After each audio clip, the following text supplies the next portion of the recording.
We have breaking news out of the NFL. According to Adam Schefter, wide receiver DJ Moore is being traded to the Buffalo Bills.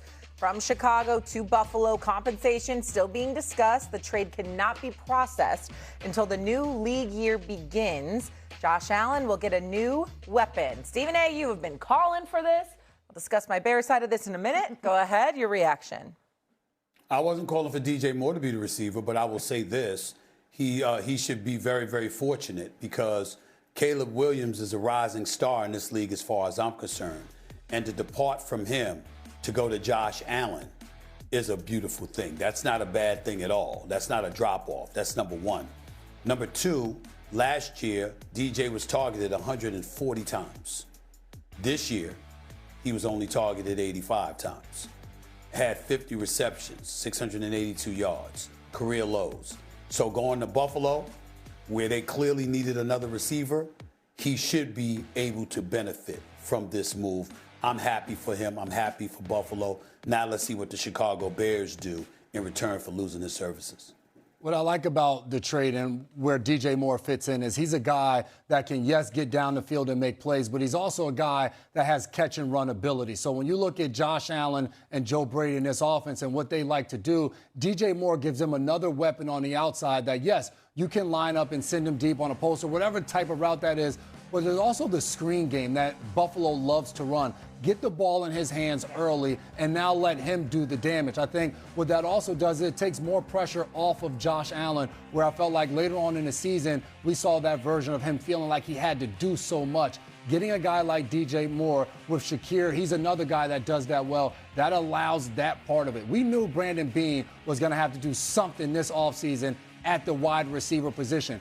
To Stephen A's point, I don't think this is the same as an A.J. Brown type of guy on the outside, but I think DJ Moore walks in instantly the best wide receiver in their room and somebody that can help them on offense.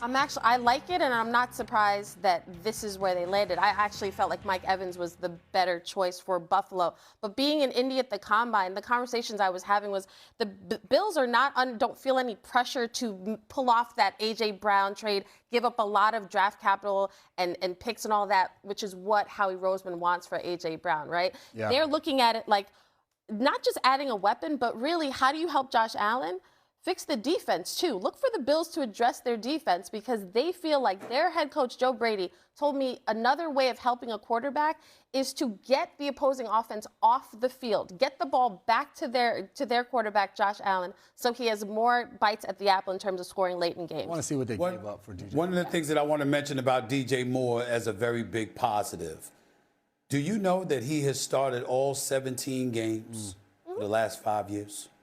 He hasn't missed a game. And in his 8-year career, he's only missed 5 games. Yeah, he's durable. Listen, I will miss him in Chicago, but you have Rome Odunze, you have Luther Burden. We've seen now that Ben Johnson knows how to develop talent. He could do that maybe through the draft. And, hey, maybe we're clearing up some cap space, some money, getting some picks to go get. Let's go get Max Crosby. Let's go get Max Crosby now in Chicago. Become a free agent next week. Take a listen. I just don't think Mike is truly a 1 at this point. I think he's a guy who's more like a 1B or a really, really good 2. Buffalo needs a 1. Buffalo needs A.J. Brown. They need that kind of guy. Mike could still fit in there perfectly. I'll tell you what, you get someone like Mike Evans, and you can add a 1 or a guy who's a true X or Z who has a ton of speed on the outside. Now you're cooking up there in Buffalo. Let me bring in my receiver on this conversation here. Lewis is basically saying he thinks the Bills need to add a true 1, which at this stage of his career, Mike Evans may no longer be. Do you agree with that, Harry? Do you think what they need right now is a true number 1 receiver? Because that's an expensive proposition. Yep. I can't say I sit up here and I agree. Like, I would be fine with Mike Evans being in Buffalo, a guy that's sure-handed, that Josh Allen can count on, that can make contested catches, but also mentor your young receiver and Keon Coleman on how to be a professional.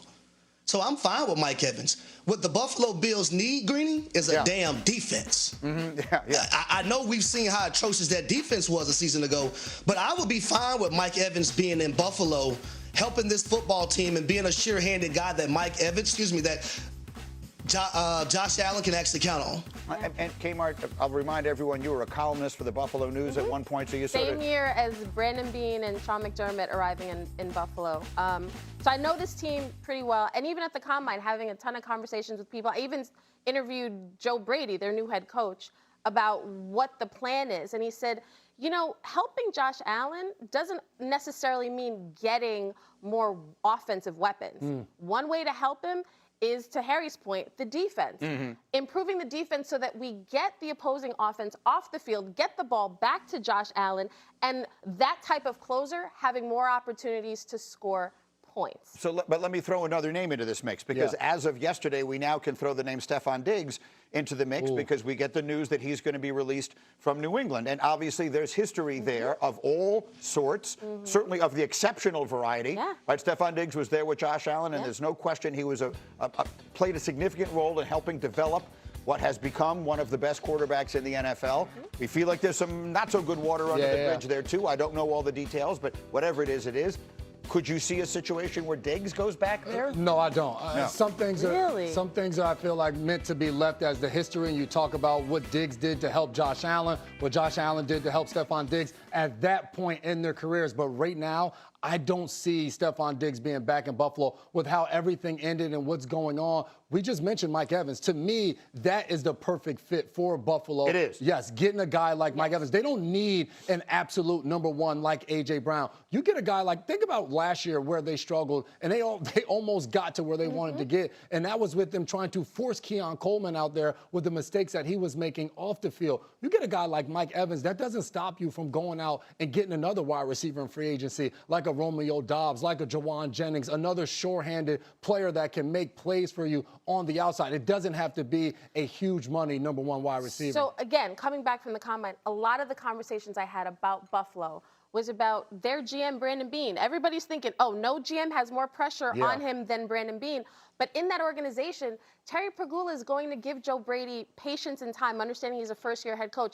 The Bills front office, you can disagree or not, but they don't feel like we are desperate or we have to go out and mortgage the future for, let's say, an A.J. Brown. Like, it's got to make financial sense. And so I love Mike Evans to Buffalo more than A.J. Brown. There's a couple of loves, and so we'll see. Again, Lewis didn't like it, but everyone here seems to like it. I'll throw one more thought in to the mix, Harry, and you cover the college game. You know this as well as anybody. As we prepare for the draft, there are 5 or 6 receivers that are going to go in round 1. Feels like that has become an annual occurrence. Can this team go the route of drafting a rookie? There'll be guys, both Indiana guys might be sitting there at the end of the first round. There are really good receivers that will be available late in the first round, Harry. Is that enough? If they don't add someone like Mike Evans or A.J. Brown or someone like that, can they bring in a first-round rookie here, and will that be enough for Josh Allen? Yeah, especially if you're talking about a guy who had a lot of production in college and was able to win at a high level as well.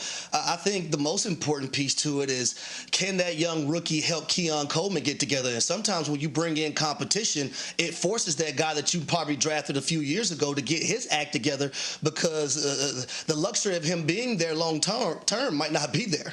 Okay, we'll see.